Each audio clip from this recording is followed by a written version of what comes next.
مفتی صاحب غریب انتہائی غریب لڑکی سے نکاح پر کتنا ثواب ہے؟ اسلام میں غریب لڑکی سے شادی پر کتنا اجر ہے؟ بھائی دیکھو، غریب لڑکی سے شادی پر اجر جب ہے جب آپ کو وہ غریب پسند بھی ہو. صرف غربت کی بیس پہ نکاح کسی سے نہ کرو. پسند آ نہیں رہی، آپ نے کہا چلو غریب ہے تو کر لی، کیونکہ وہ آپ کی ملازمہ نہیں ہے، وہ آپ کی بیوی ہے. تو بیوی والی محبت دینے کے لیے یہ ضروری ہے کہ آپ کا اس کی طرف لگاؤ ہو، ورنہ گھروں میں بیچاری ماسیاں آتی ہیں کام کرنے کے لیے، ان سے شادی کر لو تو ثواب ہی ثواب ہے. لیکن آپ کیا اس کو بیوی والی عزت دے دو گے، محبت دے دو گے؟ ہے بھائی. اس لیے بات وہ کرنی چاہیے جو پریکٹیکلی ممکن ہو. میرے بیانات سن کے نا کچھ لوگوں میں مسالہ زیادہ لگ گیا ہے. مسالہ کیا ہو گیا ہے؟ جونپور کے قاضی بن گئے ہیں. وہ نہیں قاری صاحب نے کہا تھا تو گدھا تھا میں نے انسان بنایا. ایک دیہاتی لے آیا کہ میرے گدھے کو، میرا یہ بچہ ہے اس کو بھی انسان بنا دو. قاری صاحب نے کہا تو کھیلنے کا موقع مل گیا نا. قاری صاحب گدھے کو، کسی بچے کو کہہ رہے تھے تو گدھا تھا میں نے انسان بنایا. ظاہر شرارتی تھا، میں نے انسان بنایا. ایک دیہاتی سمجھا کہ شاید یہاں گدھوں کو انسان بنانے کی فیکٹری ہے ان کے پاس. تو وہ دیہاتی اپنا گدھا لے آیا اور کہنے لگا قاری صاحب میں نے سنا ہے آپ گدھوں کو انسان بناتے ہیں. اس نے کہا ہاں یہ گدھا ہے، اس کو انسان بنایا، اس سے پوچھو. قاری صاحب میرا یہ گدھا ہے، کائنڈلی اس کو بھی کیا بنا دیں آپ؟ انسان. قاری صاحب کو کھیل تماشے کا موقع مل گیا. قاری صاحب نے کہا ٹھیک ہے مسالہ لگاؤں گا، 1 ہفتہ مسالہ لگے گا، اس کے بعد یہ کیا بن جائے گا؟ انسان. تو گدھے کو چھوڑ جاؤ. گدھے کو چھوڑ گئے، کہاں انسان بننا تھا. تو وہ آیا 1 ہفتے بعد. تو قاری صاحب نے بولا یار وہ اصل میں مسالہ زیادہ لگ گیا ہے تو نارمل سے زیادہ اچھا انسان بن گیا ہے. وہ جونپور کا جج بن گیا ہے. وہ عام انسان نہیں ہے، وہ کیا ہے؟ عظیم لیول کا انسان بن گیا ہے، جونپور کا جج. تو وہ جج، قاری صاحب نے سوچا میری زبان چھوڑے نا جائے وہاں پہ.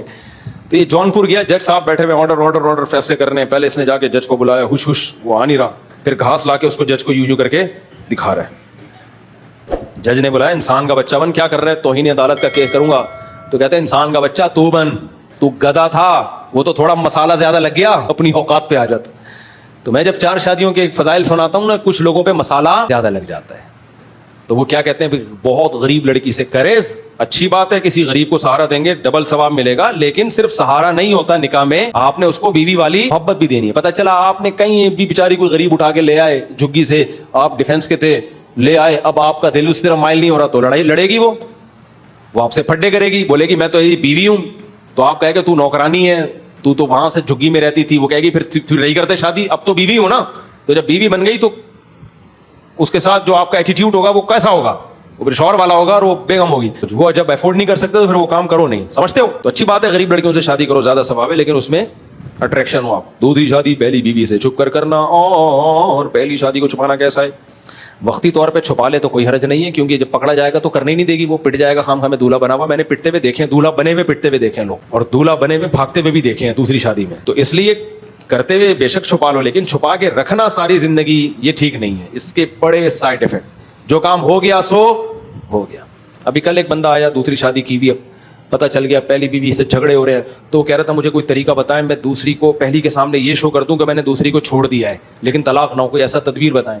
میں نے کہا یہ کام مت کرو. جھوٹ پہ ابھی بنیاد رکھ لی نا تو ساری زندگی جھوٹ. اس کو بولو جو ہونا تھا ہو گیا ہے، صحیح ہوا غلط ہوا ہو گیا، سمجھ رہے ہو؟ چھوڑوں گا نہیں میں. فیک طلاق اور 2 نمبر طلاق اور جھوٹے کاغذات، ان ڈراموں میں پڑھنے کی ضرورت ہے ہی نہیں. میں نے کہا وقتی طور پر آپ مصیبت سے نکل جاؤ گے لیکن بڑی مصیبتوں میں پڑے رہو گے. بولو بھائی جو ہے وہ ہے. پھر ایک دفعہ جھوٹ پکڑا جائے گا تو پھر سچی مچی میں بھی کبھی طلاق ہوئی نا تو کون مانے گا؟ کہ پتہ نہیں یار اس بندے نے 6 اور کی ہوئی ہوں چھپا کے، ہمیں کیا پتہ چل رہا ہے. جو ہے بھائی سب کے سامنے. سچ میں وقتی ٹینشن ہے، ہمیشہ ٹینشن سے نجات.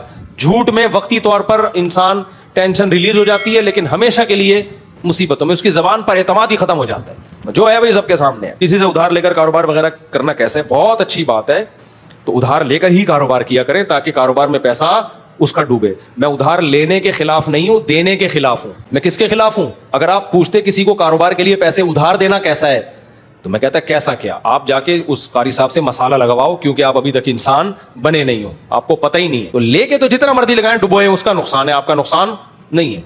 دینے پہ پابندی ہے، دیں گے تو بیڑا غرق ہو جائے گا. اور آپ سمجھو کہ میں نے جب اس کا پیسہ لے کے کاروبار میں لگا دیا، ڈبو دیا، تو ٹینشن تو مجھے دے گا نا، وہ قطعاً نہیں دے گا. ٹینشن وہ دے ہی نہیں سکتا، کیونکہ آپ کو جو ٹینشن ہوگی وہ 2 منٹ میں آپ پارسل کر سکتے ہو. ایک آدمی نے مجھے کہا میں نے 1 کروڑ روپے کسی کے لے کے، 1 کروڑ سے پتہ نہیں 10 لاکھ تھا یاد نہیں، لے کے ڈبو دیے. میں بہت پریشان ہوں، میرے سے ڈوب گیا، یہ ہو گیا، وہ آئے گا، میرے ٹینشن، یہ وہ، میرے پاس تو ہے ہی نہیں، میں کیا کروں، مجھے کوئی وظیفہ بتا دے. میں نے کہا وظیفہ کیا، بہت آسان علاج ہے. میں نے کہا ٹینشن پارسل کر دو. بھائی آپ کے سر پہ ایک مٹکا رکھا ہوا ہے پانی کا بھرا ہوا، تکلیف ہو رہی ہے، تو تکلیف کا حل وظیفہ ہے. اس کا حل یہ ہے کہ وہ مٹکا اٹھا کے دوسرے کے سر پہ رکھ دو. کیا خیال ہے؟ تو آپ کا سر کیا ہو جائے گا؟ ہلکا. تو میں نے کہا آپ یہ ٹینشن دوسرے کے سر پہ رکھ دو. کہہ رہے کیسے؟ میں نے کہا جب وہ شام کو آئے گا آپ کہنا نہیں ہے, تو جو ٹینشن آپ کو ہو رہی ہے وہ کس کو ہو جائے گی؟ اس کو. اکھاڑ آپ کا کچھ بھی نہیں سکتا ہو, نہ قانون کے ذریعے نکال سکتا ہے, نہ پولیس کے ذریعے نکال سکتا ہے. پیسے دے کے واپس لینا دنیا کے کسی قانون میں طاقت کے زور سے ممکن نہیں ہے, اللہ یہ کہ آپ کے کوئی گنڈے بدماش رکھے ہوئے ہوں, وہ ایک الگ بات ہے. لیکن وہ گنڈے بدماشوں کا کمیشن بھی تو الگ جاتا ہے, پھر ان گنڈے بدماشوں کو اس نے زیادہ کھلا دیے تو وہ الٹا آپ سے نکلوا کے اس کو دے دیں گے. وہ بڑے مسائل ہیں. اس لیے بہتر طریقہ یہی ہے کہ دو ہی نہیں. سمجھ رہے ہو؟ ہاں, لینے کے لیے شرط ہے کہ ٹینشن پارسل کرنا جانتے ہو. مفتی صاحب کہتے ہیں بالغ ہوتے ہی شادی کرو مگر اپنے خرچے پر, جبکہ بولتے ہیں کہ پہلے پڑھ لکھ کے سمجھدار ہو جاؤ. یہ پرانا سوال ہے, بار بار بتا چکا ہوں بھائی. ماں باپ شادی نہیں کرنے دے رہے کیونکہ آپ کما رہے ہو, کما نہیں رہے ہو اور گناہ کا خطرہ بھی ہے, تو کمانا شروع کر دو. اتنا کما لو کہ جس سے گھر کا کرایہ پر انتظام ہو جائے, پھر رشتہ کر لو. لوگ کہتے ہیں رشتہ نہیں ملتا, گرل فرینڈ کیسے مل جاتی ہے بھائی؟ ہر پاگل سے پاگل کو ایسے ایسے بوائے فرینڈ آ رہے ہیں نا مارکیٹ میں, بوائے فرینڈ کے ساشے آ رہے ہیں تے سے. میں لڑکی سے بولتا ہوں اس میں تمہیں نظر کیا آیا جو تم نے اس کو بوائے فرینڈ بنایا؟ ساشے. تو پتہ نہیں کن کن پہ کس کس کا دل آ رہا ہے. تو بھائی تم نکاح کر لو پھر اس میں. تو آپ کمانا شروع کرو, ہاتھ پاؤں مارو, ٹماٹر کا ٹھیلا لگاؤ, رکشا چلاؤ, کچھ بھی کرو.